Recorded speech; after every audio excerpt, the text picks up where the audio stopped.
Salom. Salom. Kimsiz? Nima xizmat? Men o'lim farishtasiman. Joningni olgani keldim.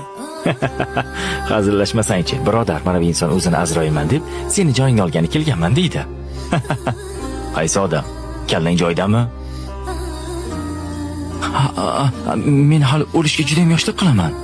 Qancha yoshlarning jonini oldim. Navbat seniki. Iltimos, menga bir imkon bering. Atigi bir martagina. Yo'q, bu qabul qilinmaydi. Ketamiz. Faqatgina 3 yil. Mayli. Senga 3 yil muddat beraman. 3 yildan keyin ko'rishamiz. 3 yil. 3 yil vaqtim bor. Shunday reja qilamanki, istasang ham jonimni ola olmaysan. Vaqting bo'ldi. Ketamiz. Nima? Demak meni bu yerdan ham topdingmi? Qayerda, qachon farqi yo'q. Bilasanmi, men nega uchuvchi bo'ldim? Agar sen meni jonimni bu yerda olsang, samolyotda 300 odam bor. Ularning holi nima bo'ladi? 3 yilda hammangizni bir yerga yig'ish oson bo'lmadi.